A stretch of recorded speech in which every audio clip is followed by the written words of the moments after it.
Have you seen this cat before? This photo of a cat with 5 eyes is one of the most popular images from the internet aesthetic known as Starflesh. Now, on my channel, I have covered a bunch of different internet aesthetics, and let me tell you, Starflesh is unlike anything I've ever seen before. I've been bombarded with requests to cover this topic. With so little information and yet so much love for the aesthetic, I knew one thing right off the bat. There is something very special about Starflesh. Thank you to my Patreons, Fungus Finder, LEJBR, Zachary Hagen, Sashira, The Artistic Dragon, Artur Tchaikovsky, Binder Benate, and Look for making this video about the most mysterious aesthetic possible. But before I dive into what I found, I need to explain to you how this video is going to work. As I said before, doing research for this video was incredibly difficult. At first, I was completely lost as to what to do. There was literally nothing to go off of, just a couple of Reddit posts, the wiki, and the mysterious edits themselves. With these weird, distorted animals, frozen icy landscapes, glowing eyes, and prey animals being ripped to shreds. How did we end up here in the 21st century with a movement to edit cats with multiple glowing eyes and deer with lasers between their antlers? What is the intention behind these images? Why do they exist and what do they mean? Drawing in a blank in my unsuccessful research, I had to change course. If most people didn't really know what Starflesh was about, I needed to figure that out for myself. In this video, I will pick this aesthetic apart, exposing all of the nuances, ideologies, and mythologies that led us to the rise of Starflesh. And alongside that, I will be showing you that Starflesh is actually a much more popular aesthetic that has been present in our media for decades. This is what I came up with, and it all starts with fear. Fear is an inescapable part of the human experience. It's what we are stripped down to in the most intense of moments. It's what propels us forward, makes us fight back. Fear is what makes you and me, with all of our differences, one and the same. So, what if I told you that Starflesh is about fear? It might sound ridiculous to you right now. There's nothing scary about a cat with poorly photoshopped wings on it. But I'm not saying that Starflesh is scary. I'm saying that Starflesh is about fear. What kind of fear? Well, yes, if you cry out for discernment and lift up your voice for understanding, if you seek her as silver and search for her as for hidden treasures, then you will understand the fear of the Lord and find the knowledge of God. The idea that a God exists is terrifying. An incomprehensible being so powerful that it can dictate everything, that it can create and destroy the very fabric of our reality. Such a God is to be feared and respected, for their wrath could bring on the end of all that we know. But that's not the image of God we have. With time, the role they played changed. They softened, and so did everything around them. The image of divinity became cuddly, a kindly old man surrounded by baby cherubims and beautiful androgynous angels. It's almost difficult to understand why the people of the Bible reacted with terror to their sights. It's almost enough to lull your senses and forget why the opening line of the messengers of God was, "Be not afraid." Starflesh doesn't let you forget. It doesn't let you forget that angels are alien beings to us, described as strobes of lights, disembodied heads surrounded by wings, great glowing wheels covered in many eyes, brightly colored hazy fumes buzzing with power. The Starflesh creatures embody the divine features, and as a result, they look almost monstrous. This is why we see such a strong emphasis on eyes and wings and glow.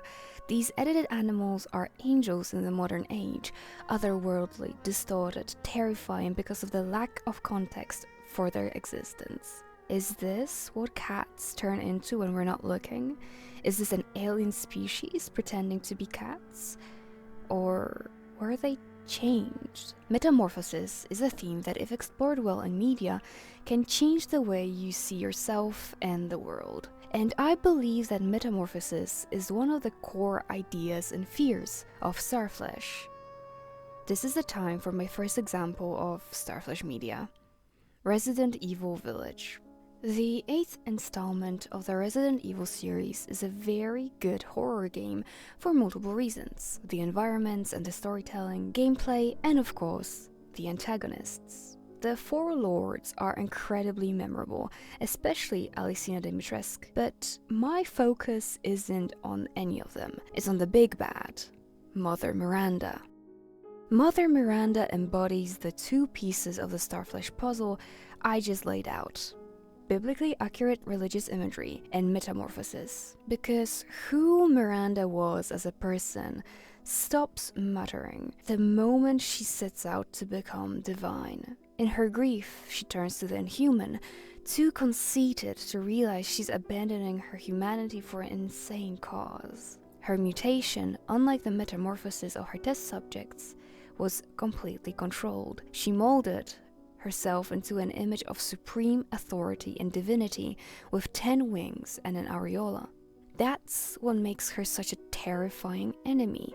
Even if she appears more human than the Four Lords, her behavior is that of a jealous, pompous god. And what is makeshift divinity, if not quite literally outgrowing yourself, becoming something odd, something grander, for better or for worse?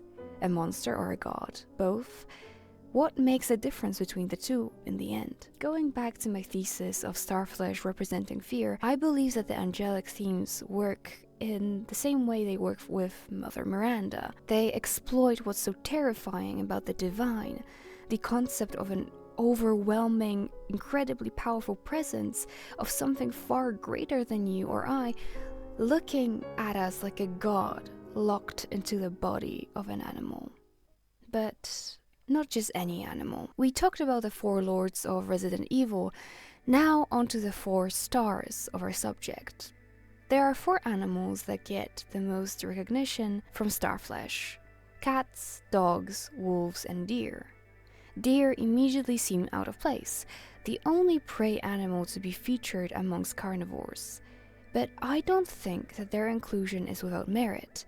All of these animals have ties to multiple beliefs across the globe.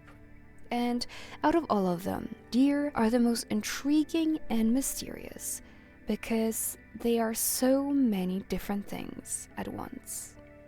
They symbolize a connection to the other world or the fairy realm.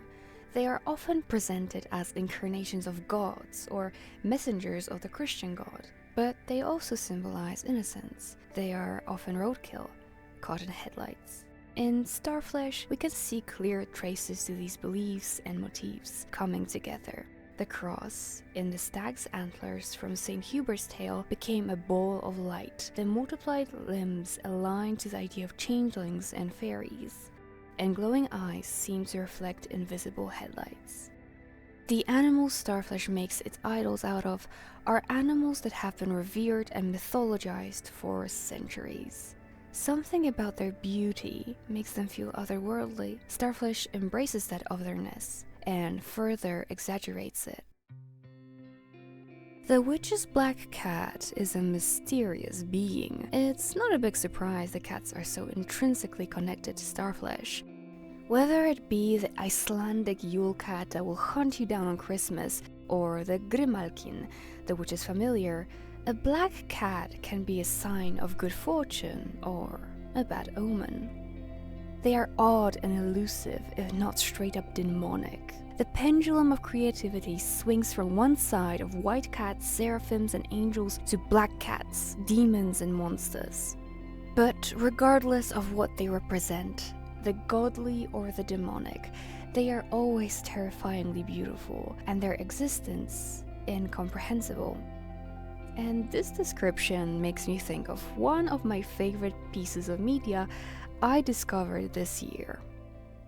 Let's talk about Imigrantesroad. Imigrantesroad is an animated series created by no other than Ghost Tundra, known mainly for her Lazy Games series.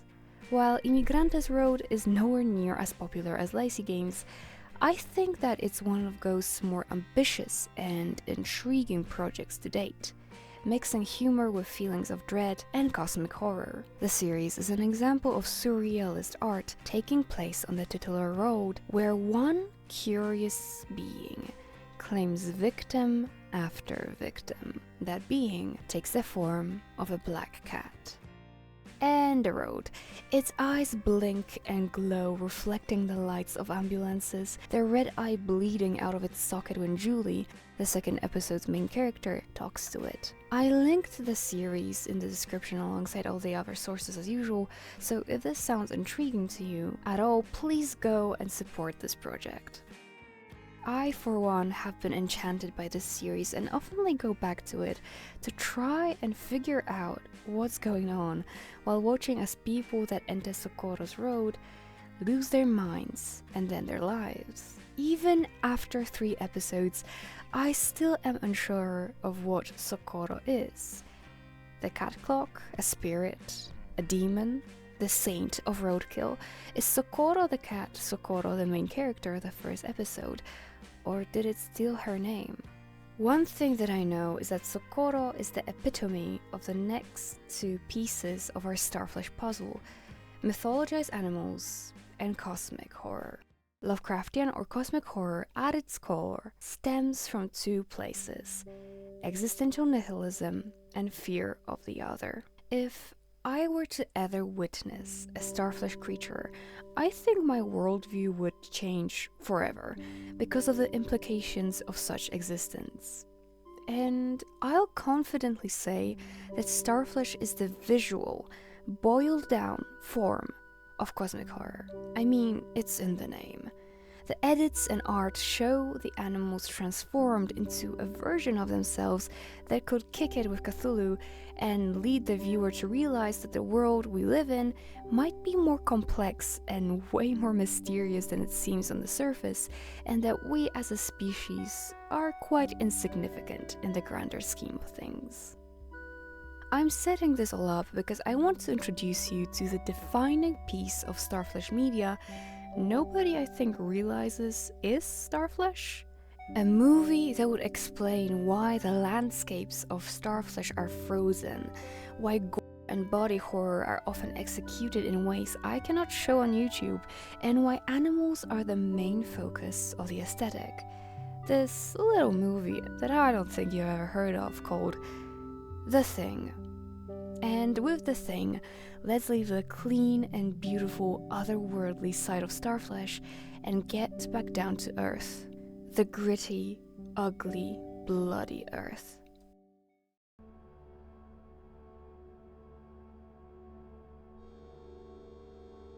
The 1982 sci-fi action film The Thing debuted to terrible reviews that called the movie grotesque and uninspired, and little to no fanfare from audiences. Little would the reviewers know that the hard work of the cast and crew would pay off decades later, elevating The Thing to a cult classic. The Thing was definitely ahead of its time, covering a cosmic horror through the eyes of the helplessly human crew. The frozen lands of Antarctica draw a tense atmosphere, intensifying the feelings of isolation and dread that rises as the viewer realizes that there is a perfect ambush predator hiding somewhere amongst the crew. This creature is an alien being that devoured God knows how much of the universe before it finally got to Earth. The Thing is a brilliant example of psychological horror that, while relying on the grotesque practical effects to shock the audience, is at its strongest when the titular thing is off screen. The simplicity of The Thing is what makes it work. Nobody knows what the thing is until it's too late. It's surprising to me that no one before in the Starflesh community claimed The Thing as a part of the aesthetic. Maybe the movie is just too grotesque and the titular thing isn't, for the lack of a better term, pretty enough. But when it comes to Starflesh's themes, the movie expresses the ideas to a T. It's a horror movie that takes place in an ice-covered, desolate land, exploring the fear of the cold, the disquieting silence of a frozen world. There's body and cosmic horror coming together, and most importantly, the action of the film is brought on by a dog. Starflesh dogs are all teeth and fear, exaggerated and beast-like. The way they are presented offers a stark contrast to how clean and beautiful the other animals appear.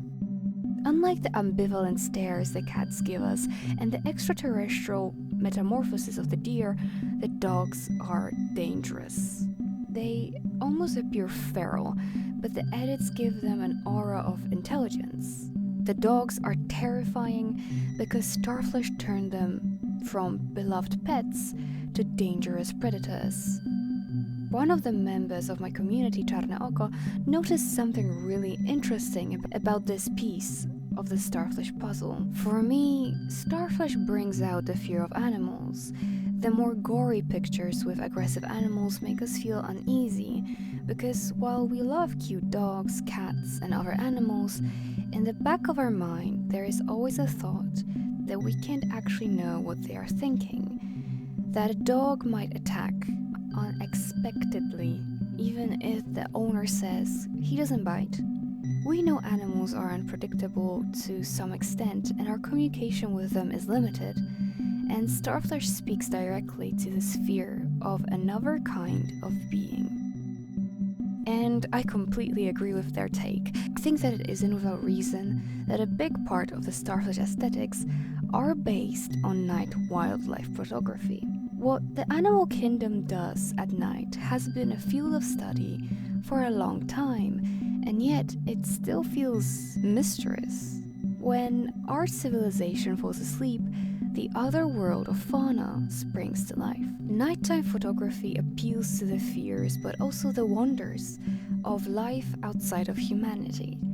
I think that Starflesh, especially the edited nightcam genre of Starflesh images, makes a pretty poignant point that you don't really know what is going on at night when you're asleep, and that the universe at large lives to its own beat that is unknown to us.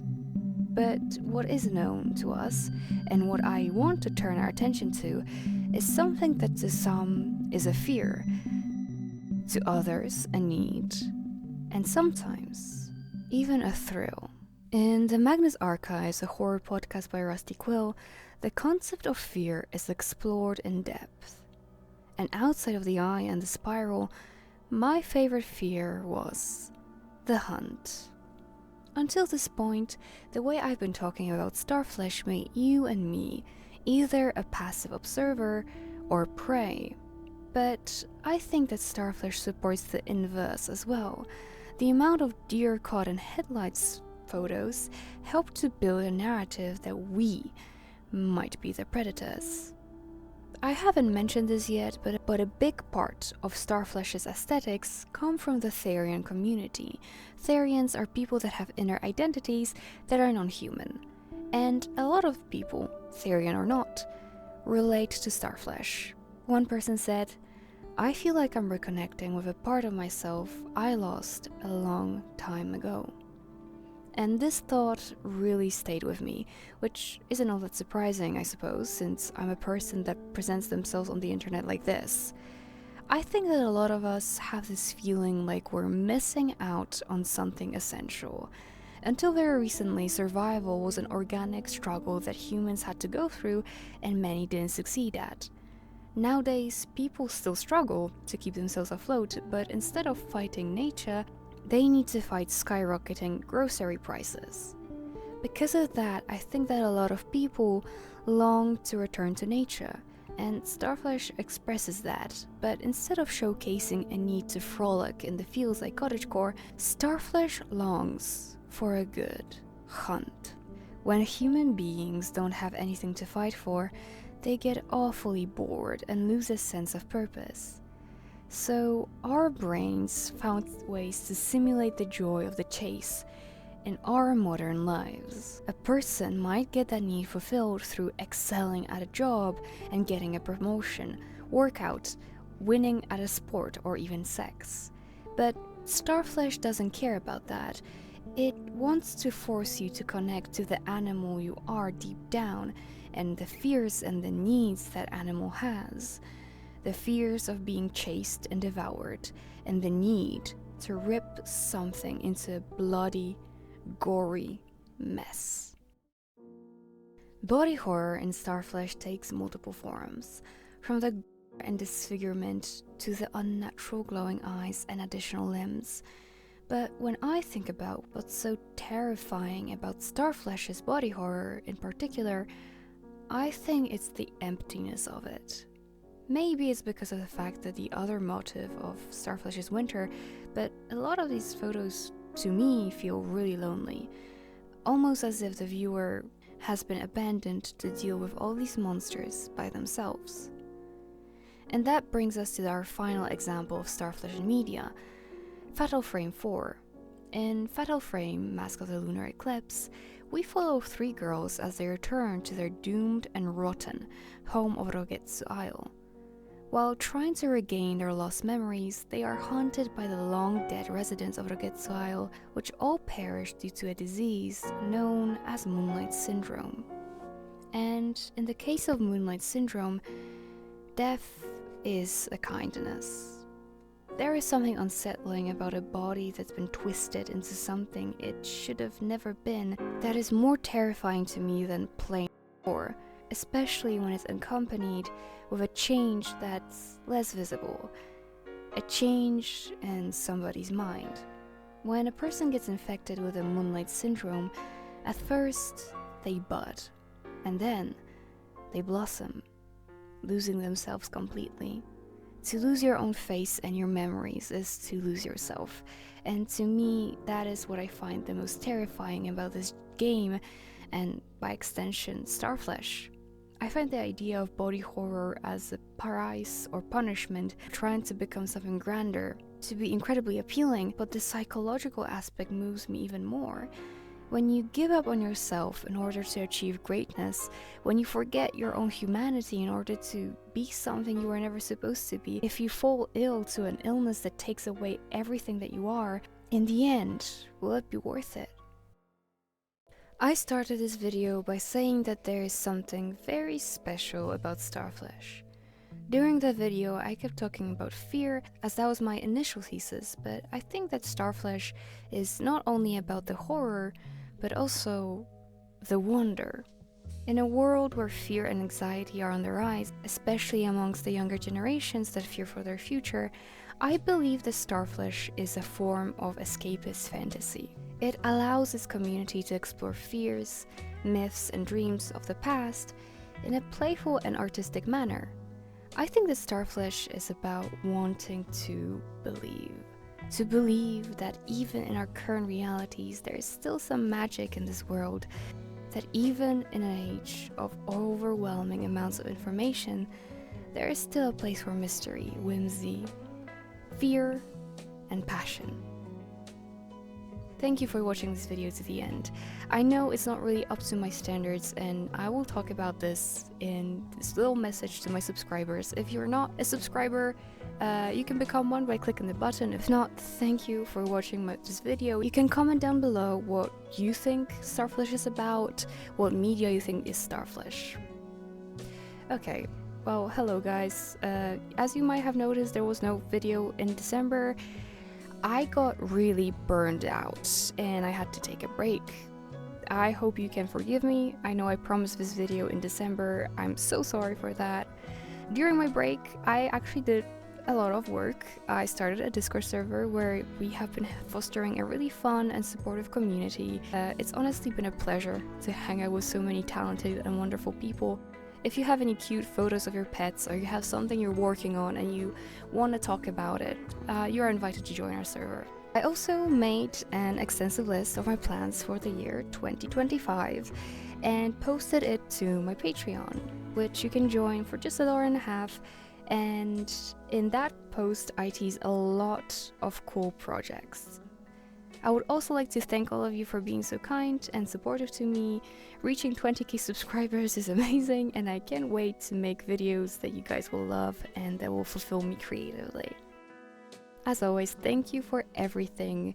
Until next time you can watch this video I worked really hard on, and I'll see you next time. Bye bye!